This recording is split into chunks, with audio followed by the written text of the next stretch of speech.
сөйлесетін тұғын. Содан кейін адам ашылады ғой. Содан кейін уже ашылғаннан кейін әзілдесіп тұрамыз. Ал енді өз басым, өзім ақкөңіл адаммын деп өзім ашық адаммын деп өзім сондаймын. Және қалауында шынымен де біраз ашылған сияқты Еркебұлан. Өйткені әншілігі, бишілігі ортаға шықты.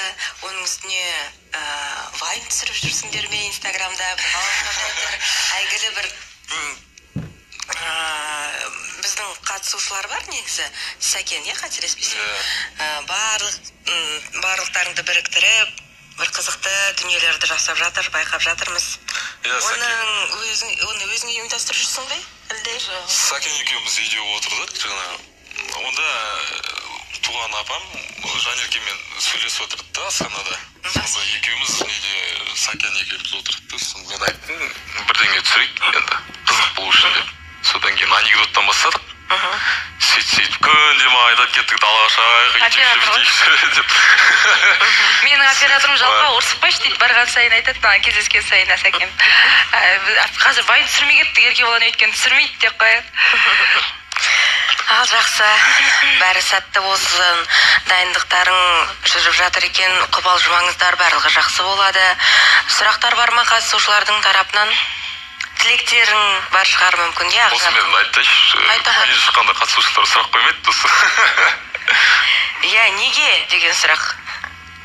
Жоқ, просто Еркебұлан көз алдымызда жүргеннен кейін эфирден тыс енді басынан келе жатқан үміткерлердің бірі Еркебұлан ғой. Ал басқа үміткерлер бірде бар, бірде жоқ та, содан кейін Еркебұлан біліп алғанбыз да, қандай, не ойлайды, әңгіме айтамыз эфирден тыста, сондықтан сұрақ жоқ. Қинамаймыз, өзіміздікі ғой деп. Өзіміз. Иә, Жанерке, сенің арқаңға әрине бәрі. Сен үшін келіп отырғандықтан енді осының бәрі осындай. Еркебұлан, Жанерке, енді осы қалауым бағдарламасында шынымен екеуің бір-біріңді таптыңдар, қалауым бағдарламасы арқылы. Әрине Еркебұлан саған келмесе, бұндай қуанышқа бөленбес дедің сен. Сондықтан бұның бәрі тағдыр деп ойлаймын.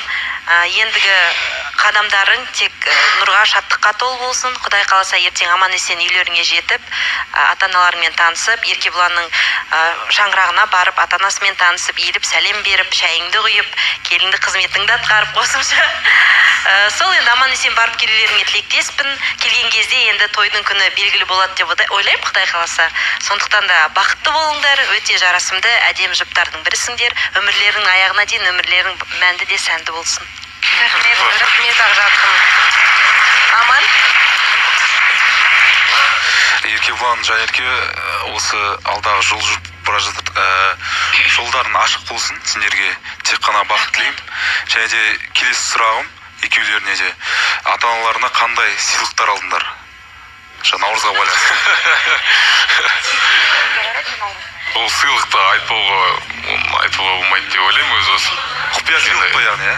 Иә, құпия ғой, ол айтып қойсам қазір олар уже сюрприз болмай қалады да.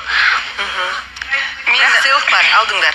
Негізі, кішкене құрбыларымнан да сұрап, нетемін де, ыңғайсызданады екенсің, сыйлықты алып барсаң да ыңғайсыз сияқты, алмай барсаң да ыңғайсыз сияқты. Қазақпыз ғой. Сондықтан құрбыларымнан сұраймын, біреу осылай апар дейді, біреу былай апар дейді. Сондықтан да енді қазақпыз ғой, қанша айтқанмен ырымдап, енді ырымын жасаймыз ғой.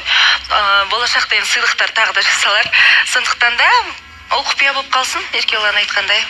Жақсы, түсінікті. Ендеше жаңалықтарды күтеміз. 21 наурыз жақындап келе жатыр. Біз де енді қобалжудамыз, қалай болады екен деп.